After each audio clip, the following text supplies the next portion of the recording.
Bonjour à tous, c'est Ovid de Sélection au Québec. Aujourd'hui, quelqu'un me demande, faut-il connaître les hommes et les femmes avant de commencer à aborder? Elle dit, je suis en train de lire plein de livres en ce moment sur les relations hommes-femmes, sur l'amour, la philosophie, toutes ces choses-là, la philosophie sur l'amour, les relations hommes-femmes, la psychologie aussi qui est derrière. La personne essaie de comprendre les hommes, les femmes et les autres. Donc, faut-il comprendre les hommes et les femmes avant de commencer à aborder? Faut-il comprendre les hommes et les femmes avant de commencer à interagir avec eux? Lire plein de livres. En gros, c'est faut-il lire plein de livres avant de commencer à aborder? Faut-il lire plein de livres sur les hommes et les femmes?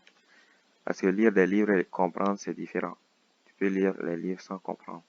Tu peux comprendre des choses que peut-être le livre a voulu dire autre chose et tu as compris une autre chose. Mais la question, c'est faut-il comprendre avant d'aborder? Le danger avec vouloir comprendre avant d'aborder, c'est retarder. Comme la personne a tellement peur d'affronter ses peurs des hommes et des femmes, la personne a tellement peur d'aller sur le terrain, d'affronter la réalité, qu'elle dit, je vais faire ça d'abord avant d'y aller. Quand elle va finir, peut-être qu'elle va trouver autre chose. Je vais faire ça d'abord. Parce que les livres sur les hommes et les femmes, tu finiras jamais de tous les lire. Il y en a beaucoup trop. Quand tu vas lire ça, certains vont se contredire et d'autres vont essayer d'unifier certaines théories et ça n'en finit jamais. Tu vas lire lui, lire celui-là, lire l'autre, lire sur... Il y en a beaucoup trop de livres à lire. Il y a beaucoup trop de livres à lire. Tu ne finiras jamais. N'essaie pas de remettre à plus tard le fait d'aborder. On peut lire les livres tout en abordant. Tu n'es pas obligé d'arrêter de lire tout livre quand tu commences à aborder les gens. Non. Tu peux lire en abordant. Parfois, c'est quand on a trop peur, on essaie de reporter à plus tard. On dit, non, je ne vais pas aborder tout de suite parce que je n'ai pas encore compris les hommes et les femmes. Ou quand j'aurai compris, je vais aborder. Ou quand j'aurai fini ça, je vais aborder. Quand j'aurai de l'argent, je vais commencer à aborder. Quand j'aurai une voiture, je vais commencer à aborder. Quand j'aurai une maison, je vais commencer à aborder. Quand j'aurai ceci, quand j'aurai cela, quand j'aurai. Et on n'en finit jamais. Parce qu'aujourd'hui, c'est comprendre. Ensuite, tu vas peut-être comprendre un truc. Ils vont dire, il faut d'abord avoir une voiture, une Ferrari avant d'aborder. Et tu vas dire, non, quand j'aurai une Ferrari, je vais aborder. Et tu vas voir la Ferrari, tu vas dire, mais non, il faut d'abord que j'achète une maison. Parce qu'avoir une Ferrari sans avoir une maison, c'est pas vraiment bien. Il faut que j'achète une maison maintenant. Tu vas acheter la maison, mais à crédit, il va falloir payer par mois. Tu vas dire, non, il va falloir que je paye totalement la maison avant d'aborder. Vous voyez bien que c'est une stratégie de remise en avant, remise à plus tard. Ce qu'on peut faire aujourd'hui. Comme je dis, on n'a pas besoin de tous ces artifices-là. Avoir une voiture, une maison, tout ça, c'est des détails. C'est pouvoir se sustenter qui est important. Pouvoir manger, pouvoir se loger, pouvoir vivre, c'est ça qui est important. Si on peut vivre, le reste n'est pas important. Est-ce que j'ai une voiture? Est-ce que je comprends les hommes et les femmes? Est-ce que ça? Est-ce que sinon?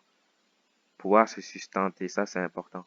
Parce que si on ne vit pas, ça ne sert à rien d'avoir des hommes ou des femmes dans notre vie si on est mort. Donc se sustenter, c'est très très très important. C'est primordial, crucial.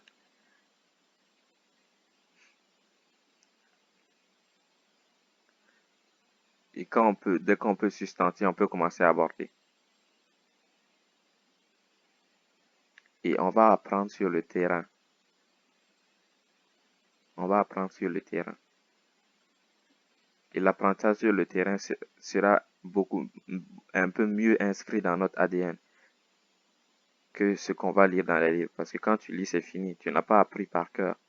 Alors que quand tu le rencontres sur le terrain, ça a tendance à rester mieux dans ta mémoire. Quand tu vois comment les gens réagissent,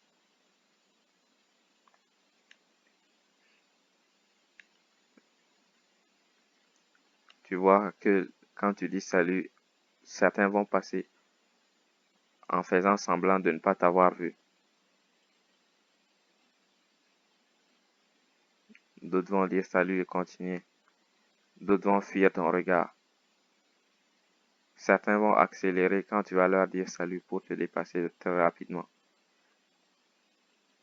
Toutes ces choses-là, peut-être que tu ne vas même pas les voir dans le livre. Ils vont parler d'autres choses. Toutes ces choses-là, tu vas les rencontrer, tu vas les voir de tes propres yeux.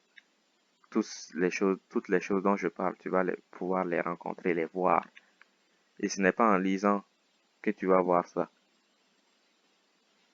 Tu vas peut-être le lire, mais ne pas l'expérimenter, c'est autre chose. Le vivre, c'est autre chose. C'est vraiment différent du livre. Donc, il n'y a pas de préalable à aborder les gens.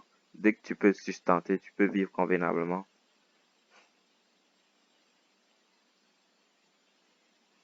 Tu peux aborder. Autorise-toi à aborder. Parce que comme j'ai dit, le pourcentage de réussite est vraiment faible. 1 sur 200 000, c'est vraiment faible. Donc, ça veut dire qu'il va falloir aborder beaucoup de gens.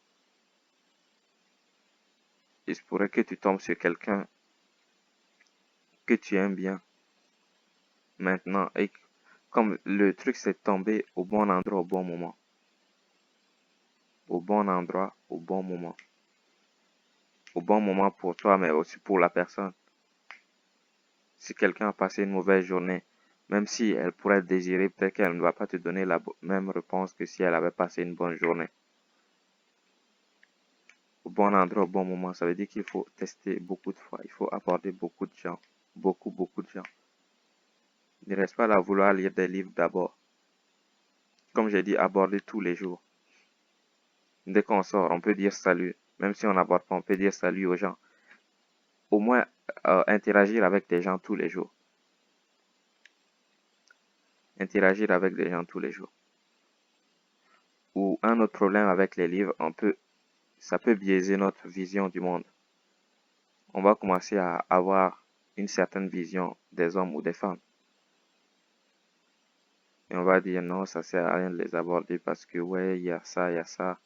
Il faut faire ça avant de les aborder parce que ouais, les femmes sont ainsi ou les hommes sont comme cela.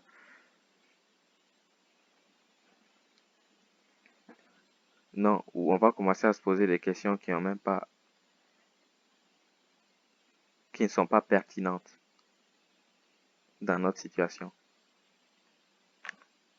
Est-ce que les hommes sont ainsi? Est-ce que les femmes sont ainsi? Tout cela n'est pas pertinent. Ce qui est pertinent, c'est nous. Est-ce qu'on arrive à satisfaire nos besoins? C'est quand on va rencontrer les gens, on attend quelque chose.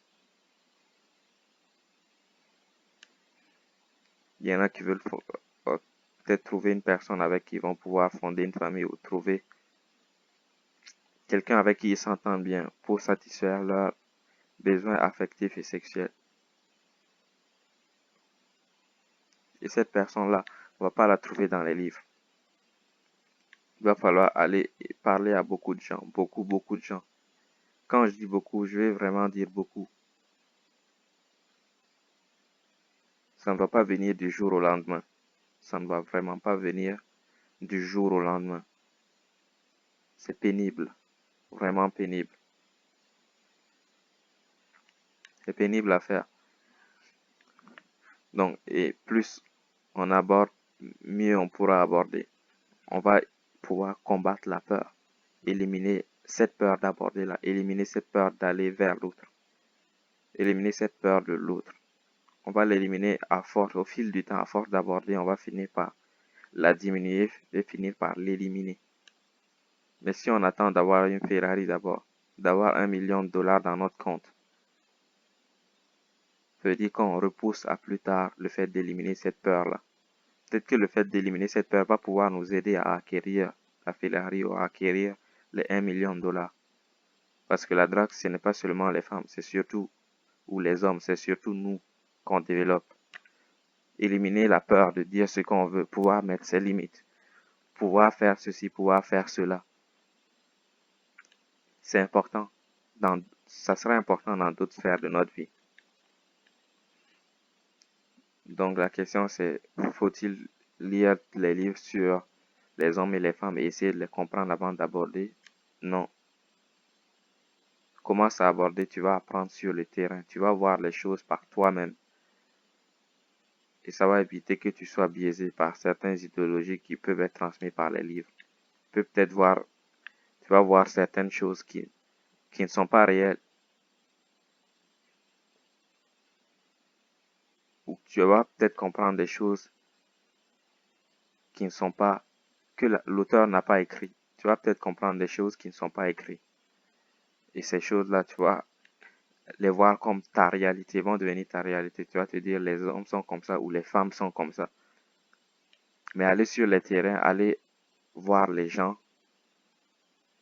ça brise tous ces biais-là. En les voyant en les voyant de vivre avec vos yeux, vous allez pouvoir comprendre comment ils fonctionnent. Vous allez les voir, vous allez voir les différents comportements, les différentes actions des gens. C'est mieux d'aller sur le terrain de comprendre là, au lieu d'essayer de lire les livres. Parce que c'est une remise en avant de ce qu'on peut faire. Aborder, ce n'est pas juste à propos des femmes, c'est à propos de nous surtout. Éliminer la peur d'aborder les gens. Éliminer la peur d'interagir avec les gens. Éliminer la peur de dire ce qu'on veut. Toutes ces choses-là, on les apprend. On ne les apprendra pas dans le livre. Dans les livres plutôt. Donc, si vous voulez sortir de votre zone de confort, commencez à sortir de votre zone de confort. Tous les exercices sont dans la description. Pour les gens qui sont à Montréal ou aux environs, qui veulent travailler avec moi, vous pouvez m'écrire via les liens qui sont dans la description. C'était Ovid de Séduction au Québec. Ciao.